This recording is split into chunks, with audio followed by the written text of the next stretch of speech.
Good morning, gorgeous. How are you doing this morning? I hope you're doing wonderful. Welcome to my channel. I'm Dr. Dav. If it's your first time here, I'm so happy that you're here.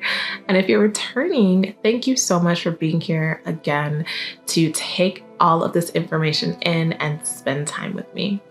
We are continuing our series, Fiercely Feminine, where we talk about how you, my love, can fiercely address the issues in your life that could be holding you back from showing up as the beautiful feminine woman that you know you're supposed to be, that God created you to be. And we've gone through so many different things. If you have been following this series, and I know that you've been experiencing so much healing and just so much change in your life. But we're going to talk today, and this will be the final video in this series for now. If you have more topics you want me to cover that are a little bit deeply rooted, leave me a comment and I will create something for you. But as for now, this will be where we leave off. And we're talking today about changing, about mourning changes and learning how to adapt to changes in your life. They say that two things are guaranteed in life: death and taxes. But I would add one more thing, and that is change. Change is something that is inevitably going to happen in our life. We are always in a cycle of change. Since you have entered this world, my love, you have been in a constant cycle of changing, from a baby to where you are now. And even in this moment, listening to this content, you are changing. Your skin is changing, your hair is changing, your body is changing. Change is constant. And in terms of being a feminine woman, one of the beautiful qualities about feminine women is that we are joyful. We are excited about life. We are peaceful. We are open to flexibility. So if you have a very difficult time with change, then this will be difficult for you. And if there's a change that's a little bit more serious, a change that really devastates you, a change that you never expected to happen, how do you cope with that? So in this video, we're going to talk about some of the changes that you may experience in your life, or that people experience in their lives, feminine women experience in their lives. We're going to talk about how you can manage those changes with grace and with femininity. But just know that you are not alone. No matter what the change is, whether it's a positive change or a negative change, we are all different. We are all constantly experiencing change, and how we deal with each change differs from person to person, because we are all uniquely designed by the ultimate designer, God. And so do not judge yourself for how you see a certain change, but let's walk through ways that you can manage changes that help you to be a more beautiful, feminine woman, the one that you know you're supposed to be. So go ahead and get something warm to drink, cozy up, sit back, relax, and let's talk about this. Most change, my love, is rooted in fear. Fear of the unknown. There are so many ways that we experience change in our lives. So I want to talk a little bit about some of the most common ways that we experience major changes. Some examples of changes that you may experience are the changes that happen with moving. Maybe you're moving to college as a teenager and you're living on your own, or you're moving from another country to get a better life. Or maybe you're moving because you are downsizing, or your house was foreclosed and you have to move.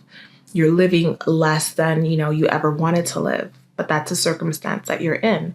Maybe your husband got a job in a different state and you had to just kind of up and move.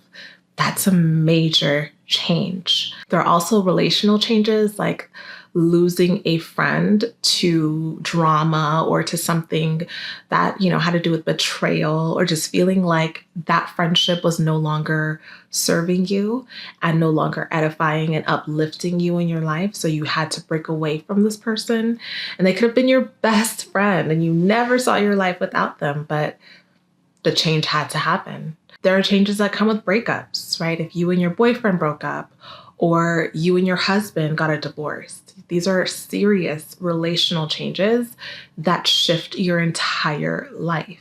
There are also relational changes that kind of flip on the more positive side, I guess, in terms of like getting married.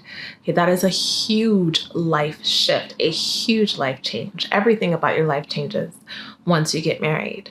And along with motherhood, becoming a new mother or becoming a mother for the second time, for the third time.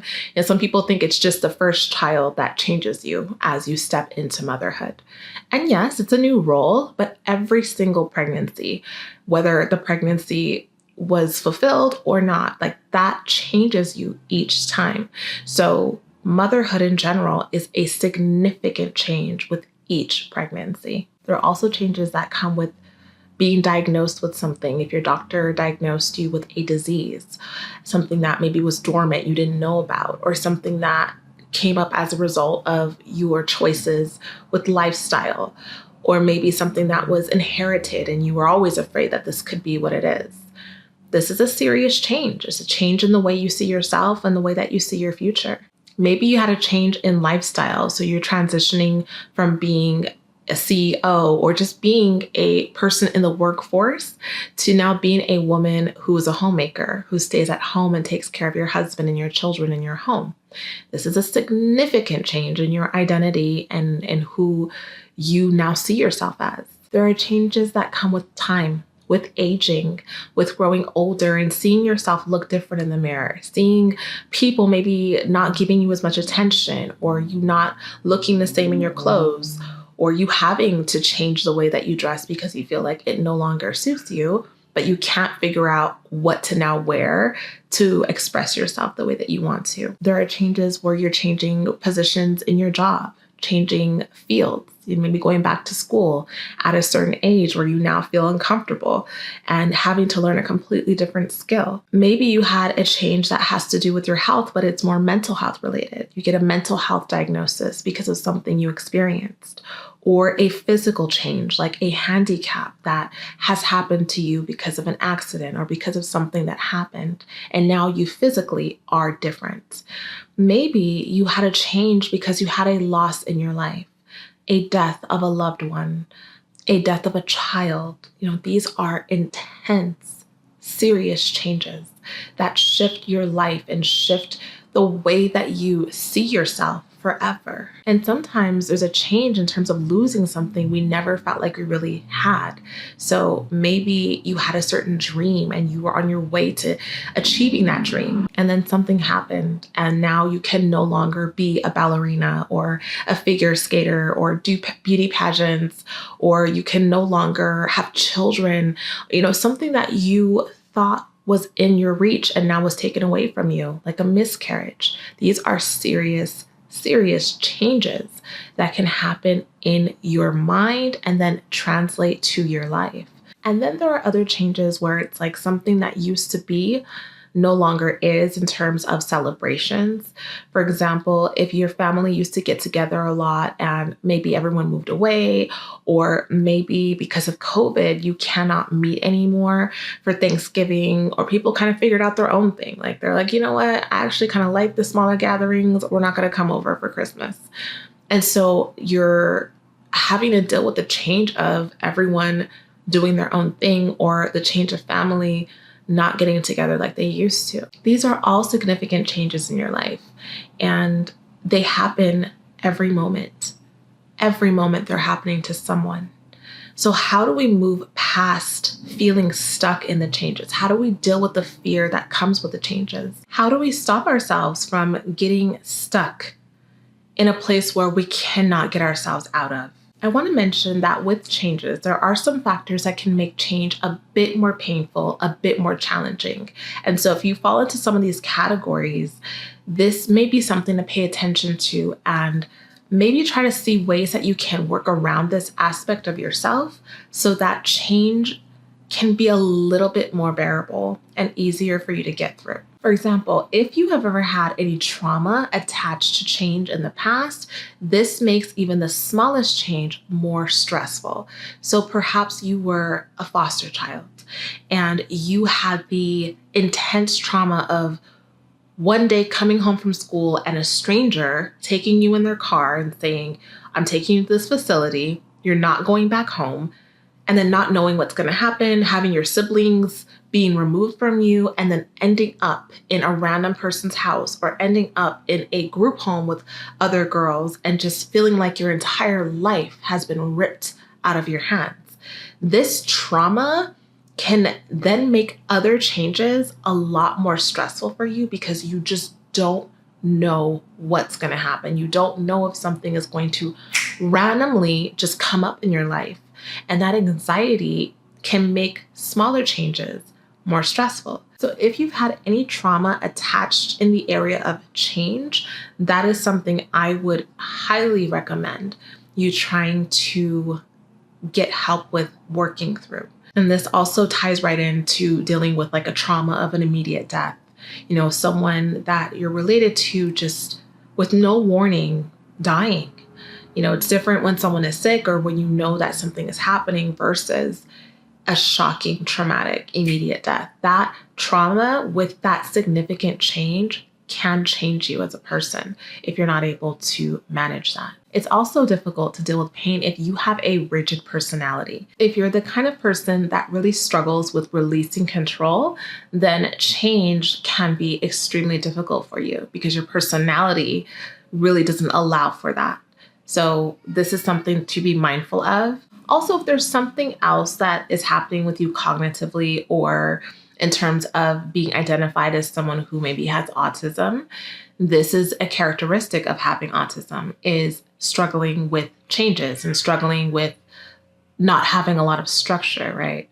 So if you are someone who's aware that you have autism, then just understanding that change is something that you will need a lot of time to prepare for. You may need some assistance in working through and knowing that that's okay. Something else that's so important for me to mention about change is being able to have a safe space and safe people to talk to, because there are some changes that other people may see as positive and you see as negative or painful. On the outside, it looks pretty. It looks like, who wouldn't want this? You just got a beautiful engagement ring. You have a man who loves you so much. You're getting married. Or you're just beautiful. Your life is so perfect. And now you're pregnant. Like, you should be so happy. When inside you are struggling. Maybe your mother passed away and you're not able to experience that pregnancy the way that you always imagined you would. And so, yes, on the outside, it looks like a great thing, but on the inside, you're having a hard time with this pregnancy. There may be other issues that people do not realize are there. And so this positive change for you doesn't feel positive, doesn't feel the same. And having safe people to talk to about that with that will not judge you is important, because unfortunately that can cause you to feel guilt about not being happy with the change, right? And that guilt ends up festering up and having you suppress your true feelings, which is so harmful to you. So if you have a therapist, then that's a beautiful way to be able to express these things, someone who's not going to judge you and who can help you work through these things. And of course, God, because God is the one that you bring everything to. And he is the one who can help you actually dispel those thoughts and feelings and allow you to have the peace that only he can give. I'm in the middle of reading a beautiful book about change, and it's by Dr. Henry Cloud. It's called Changes That Heal. And it talks about how with some people, because of their childhood, and we have an entire video about childhood and mourning your childhood. So if you have not watched that, I recommend that you watch that video. But in his book, he talks about how when you missed certain aspects of your childhood, like bonding with your parent, maybe having abandonment wounds or rejection wounds, you hide those parts of you. Like those parts of you go into hiding. And unfortunately, these changes or triggers can allow those parts of you that have been in hiding all of these years to surface. And that's when we experience so much pain and depression and lots of different mental health issues. So those of you who have parts of you that are in hiding are going to struggle more with change because it is a trigger for those things to leap out of you unexpectedly. And of course, those of you ladies who are battling with substance abuse issues already, with drugs, with alcohol, with other types of ways of hiding the pain, like traveling a whole lot, shopping a whole lot, gossiping a whole lot, and just being in other people's lives because you don't want to be in your own life. For those of you who struggle with this, change does bring about these things in a more intense way. That is not the avenue to go. There are ways that are healthy and helpful that you can address change head on, even in the most painful of cases, and heal.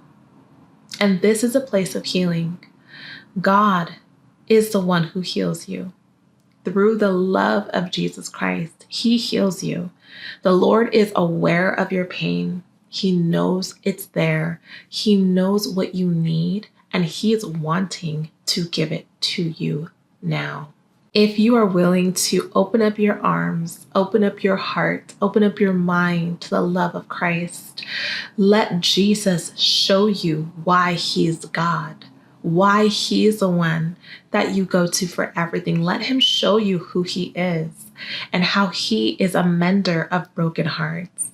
He is the one who binds up every single broken heart and restores you to the woman that He called you to be, restores you in a way where you can't even believe that you made it through what you went through.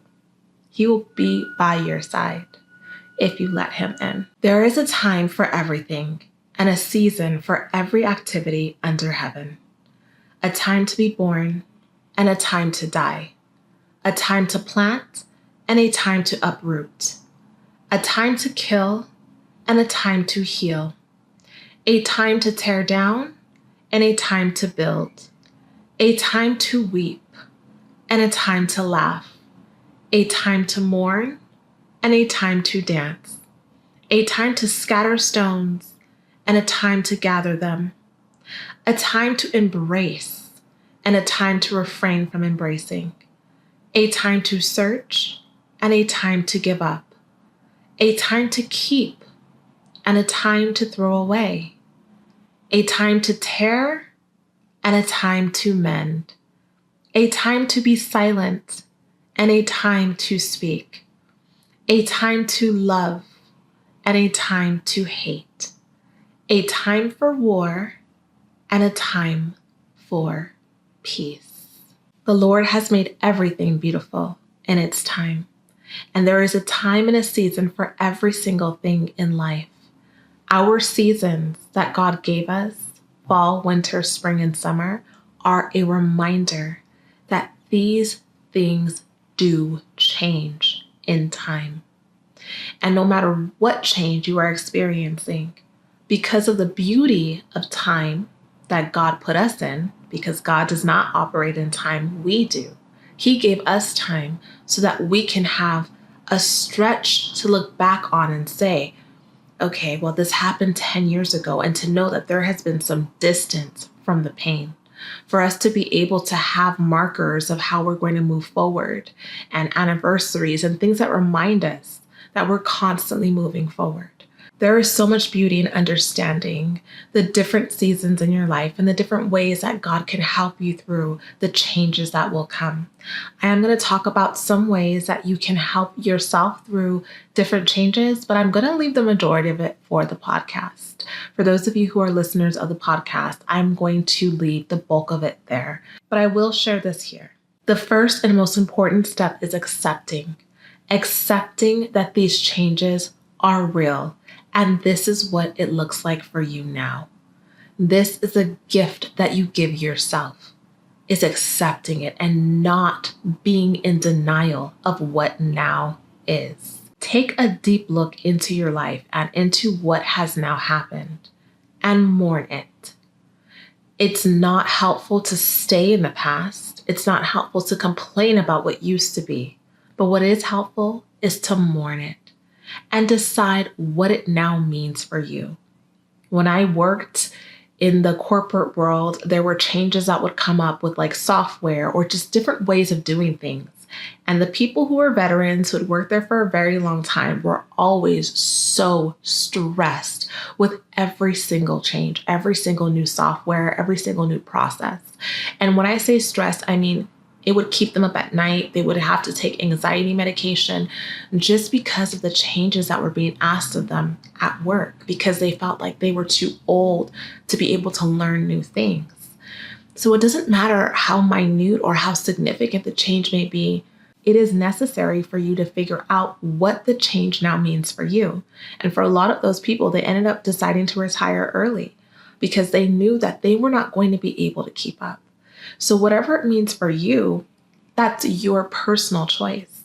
But thinking through the reality of the situation and making the choice that is the best for you, even if it's the choice you never thought you would have to make, is important. And give yourself time, my love. Give yourself grace. Allow yourself to mourn for as long as you need to, as long as that's necessary. Allow yourself to have the time that you need to process what has happened. Allow yourself to talk through it with a therapist, with a friend, to journal, to spend time with yourself. Know the things that trigger these feelings. Know what you need and seek those things out. Trust the Lord to heal you, because that is His promise, that He heals the brokenhearted. And when you have time, look at whatever you're dealing with and find the scripture in the Bible that talks about whatever it is you are dealing with. Find that scripture, meditate on that scripture, accept that scripture as the truth, because that's what it is. God cannot lie. His word is true, and everything in that book is for you. Those words will become flesh. They will become alive in your life. Find the scripture that matches what you are dealing with. A quick Google search can help you with that. And allow the Lord to touch your heart, to touch your life, and to heal you in the places you never thought could be healed. Allow the Lord to be able to see the parts of you that need healing, and may He touch them and heal you today. You can listen to my podcast on any podcast platform, and it's called The Dr. Daff Show. I thank you so much for spending time with me and being open to hearing this information. And I pray that whatever it is that you're going through, that you have the peace of the Lord, a peace that surpasses all understanding, that God will touch you and show you who He is and why He is the God of your life. May the Lord bless you and keep you. May He make His face shine upon you and be gracious to you. May the Lord give you His peace. Until next time, my loves, in all things you do, make a feminine impression.